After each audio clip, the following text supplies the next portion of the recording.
এই বিবেক নিয়ে এক শ্রেণীর মানুষ এমন ছাড়াছাড়ি করেছে, বিবেককে মূল্যহীন করে দিয়েছে। শরীয়তে তাদের বিবেকের কোনো মূল্য নেই, তাদের 5 পয়সা দাম নেই, তাদের বড় পীর যেটা বলেছে সেটাই করবে, তাদের উম্মুক পীর, উম্মুক আলা, উম্মুক মাযহাবের নেতা যে বলেছে তাই করবে। তাদের বিবেকটা মারা গেছে, তাদের বিবেকটা শূন্য হয়ে গেছে, তাদের বিবেকের কোনো দাম নেই। আর এক শ্রেণীর মানুষ যারা বিবেককেই মূল্যমান করে নিয়েছে, বিবেকের ওপরে 100 নির্ভর করছে। তারা মনে করছে যে বিবেকে যা যাই তা করব, বিবেক খাটিয়ে খাটিয়ে শরীয়ত মানতে চাইছে, তারা বাড়াবাড়ি করেছে, তারা হচ্ছে গুল ইফরাতকারী।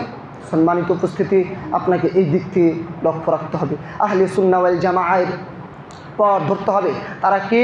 তারা বলছেন বিবেক আছে, বিবেকের উপর নির্ভরশীল হতে হবে, তবে দলিলের উপর নয়। তারা বলছেন, তারা একটা উসুল তৈরি করছে, তাকদিমুন নাকলি আলাল আকল। বিবেকের উপরে দলিলের প্রথম রাখতে হবে। বিবেকের উপরে কাকে রাখতে হবে? দলিলকে, প্রমাণকে। যখন কোরআন সুন্নাহর কোনো স্পষ্ট দলিল হয়ে যাবে, আপনার যখন প্রমাণিত হবে এটা রাসূল সাল্লাম বলেছেন, হাদিস সহিহ, আপনাকে নিশ্চিতভাবে মেনে নিতে হবে। আপনার বিবেকে আসলেই কি, না আসলেই কি, আপনার বিবেক পারলেও কি, না পারলেও কি, মেনে নিতে হবে। আপনি বলবেন যে বিবেকের উপর নির্ভর করতে গিয়ে আমাদের মানতে অনেক কষ্ট হচ্ছে।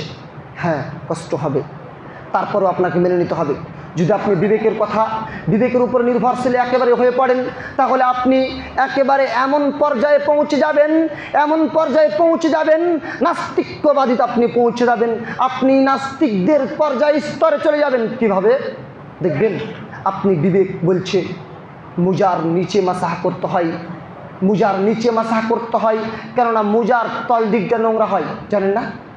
কিন্তু রাসূল সাল্লাল্লাহু আলাইহি ওয়াসাল্লাম কি বলেছেন? মুজার উপরে মাসাহ করতে হবে। কেন উপরে করতে হবে? কেন করতে হবে? এটা রাসূল সাল্লাল্লাহু আলাইহি ওয়াসাল্লামের নিয়ম, তিনি বলেছেন। তার যিনি যেভাবে বলেছেন সেভাবে আপনাকে মানতে হবে।